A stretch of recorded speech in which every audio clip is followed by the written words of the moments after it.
पुढची बातमी पाहूयात। छत्रपती संभाजीनगर शहरामध्ये नशेखोरांचा राडा पाहायला मिळतोय। टवाळखोरांचा हॉटेल चालकावरती चाकून हल्ला करण्यात आला।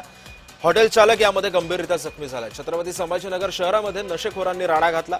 जोरजोरात वाद घालणाऱ्या टवाळखोरांना आवाज कमी करायला सांगणाऱ्या हॉटेल चालकावर दोघांनी चाकून सपासप वार केले आणि याच हल्ल्यामध्ये तो गंभीररित्या जखमी झाला। तो हॉटेल कसं चालवतो ते पाहतोच असं म्हणत जीवे मारण्याची धमकी सुद्धा दिली। हॉटेल चालक सय्यद शफी गंभीररित्या जखमी झाले।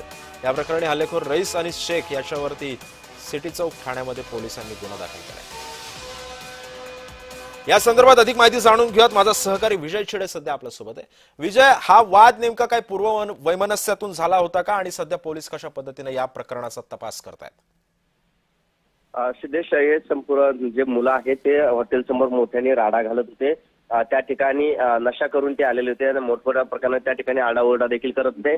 त्यावेळी हॉटेल चालकाने जे आहे ते या तरुणांना सांगण्यात आलं होतं की तुम्ही हॉटेल समोर राडा करू नका, या ठिकाणी काही नागरिक बसलेले असं सांगितलं। मात्र हे तरुण जे आहे ते मद्यपान केले होते आणि नशेदेणी केलेले असल्यामुळे त्यांनी थेट चाकूने वार जो आहे तो हॉटेल चालकावरती केला होता। त्यानंतर हॉटेल चालकाने या दोन्ही तरुणाला जे आहे त्या ठिकाणी पेटवून लावलं, मात्र चाकूने त्यावरती वार केला असल्यामुळे तो गंभीररित्या जखमी देखील झालेला आहे। मात्र या नशाखोरांनी जे आहे ते थेट तू हॉटेल या ठिकाणी कशी चालवतो असं देखील धमकी जी आहे ती दिलेली, तुम्ही हॉटेल चालवतो कशी ती देखील आम्ही पाहू अशी देखील धमकी या प्रकारे दिलेली आहे। आणि शहरातील चेलापुरी या परिसरातील हे संपूर्ण प्रकार जो आहे तो समोर आलेला आहे।